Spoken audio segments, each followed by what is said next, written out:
Praise the Lord. ஆண்டவருக்கு மகிமையும் கனம் உண்டாவதாக. இந்த காலையிலே உங்களை சந்திக்கிறது ரொம்ப சந்தோஷம். இயேசுவின் நாமத்தில் உங்களை நான் வாழ்த்துகிறேன். லூக்கா 22:19 ஒரு பகுதியை நான் வாசிக்கிறேன்.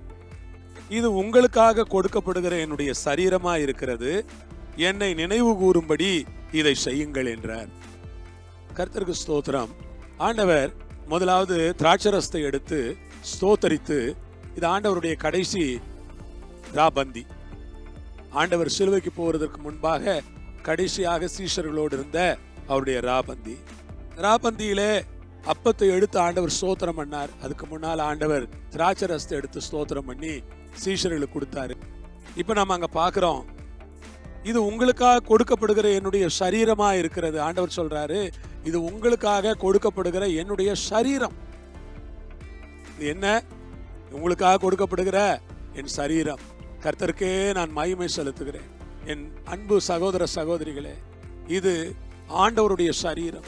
நாம் சபையிலே திருவிருந்திலே பங்கெடுக்கும் போது அந்த அப்பம் ஆண்டவருடைய சரீரம், அந்த திராட்சரசம் ஆண்டவருடைய ரத்தம்.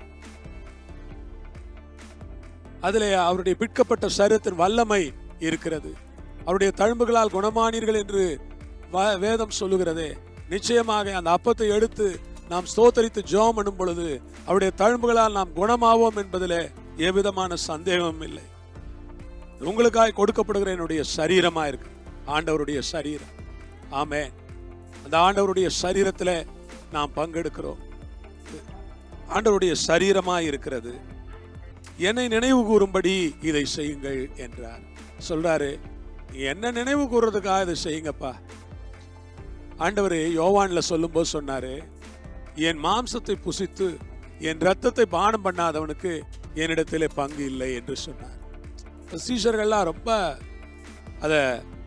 ரொம்ப ஒரு மாதிரி டிஸ்கஸ்டிங்கா, ரொம்ப ஒரு ஐயோ என்ன இப்படி சொல்றாரு, அவருடைய சரீரத்தை நம்ம சாப்பிடணுங்கிறாரு, அவருடைய ரத்தத்தை நம்ம குடிக்கணுங்கிறாரு, இது என்ன, இது நம்ம என்ன மனுஷ கறி சாப்பிடுற ஆட்களா, மனுஷ ரத்தம் குடிக்கிற ஆட்களா என்று அவர்கள் பயந்து போனார்கள். ஆனால் ஆண்டவர் அந்த அர்த்தத்திலே சொல்லவில்லை. என்னுடைய சரீரத்துக்கு அடையாளமாக அந்த அப்பம், என்னுடைய ரத்தத்திற்கு அடையாளமாக திராட்சரசம், இதை நீங்கள் எடுத்துக்கொள்ளும் போது அதுதான் தெய்வீக வல்லமையை உங்களுக்கு கொண்டு வரும் என்று அவர் சொன்னார். நான் சொல்லுகிறேன், கர்த்தருடைய பந்தி ஒரு தெய்வீக வல்லமை. கர்த்தருடைய பந்தி நடக்கும் போது அங்கே நீங்கள் அதில் பங்கெடுப்பீர்களானால் அது ஒரு தெய்வீக வல்லமை உங்களுக்கு நினைப்பூட்டுகிற ஒரு இடமாக இருக்கிறது. என் அன்பு தேவனுடைய பிள்ளைகளே, கர்த்தருடைய பந்தியிலே ஒவ்வொரு மாதமும் பங்கெடுங்கள். ஆண்டவரை நினைவு கூறும்படியாய் இதை செய்யுங்கள். நினைவு கூறும்படியாய் செய்யுங்கள். பாத்திரத்தை எடுத்து, இது என்னுடைய புது உடன்படிக்கை என்று ஆண்டவர் சொன்னாரே, அதற்காக ஸ்தோத்திரம். ஆண்டவர் ரொம்ப நல்லவராய் இருக்கிறார். ஆமேன். அவருடைய சரீரத்துக்காய் நன்றி, அவருடைய ரத்தத்துக்காய் நன்றி என்று சொல்வீர்களா? அவருடைய சரீரத்தோடு ரத்தத்தோடு பங்கெடுப்பீர்களா? அது உங்களுக்கு ஒரு ஆசீர்வாதத்தை கொடுக்கும் என்று நான் உங்களை உற்சாகம் ஊட்டுகிறேன். ஜெபம் பண்ணுவோமா? பரலோகத்தில் இருக்கிற எங்கள் பிதாவே, இயேசு கிறிஸ்துவின் நாமத்தில், இயேசு கிறிஸ்துவின் மூலமாய் உங்களுடைய கரத்தில் எங்களை கொடுத்து ஜெபிக்கிறோம். வல்லமை உள்ள ஆண்டவரே, உம்முடைய இரக்கத்தினாலும் கிருபையினாலும் தயவினாலும் எங்களை நீர் நேசித்தபடியினாலும் உமக்கு ஸ்தோத்திரம். உம்முடைய பரிசுத்த கரங்களில் எங்களை கொடுக்கிறோம். தொடர்ந்து எங்களை வழி நடத்தும், பெரிய காரியங்களை செய்யும். இயேசுவின் நாமத்தினாலே இந்த வசனத்தின்படி எங்களை ஆசீர்வதிக்க வேண்டும் என்று கேட்கிறோம் பிதாவே. ஆமென்.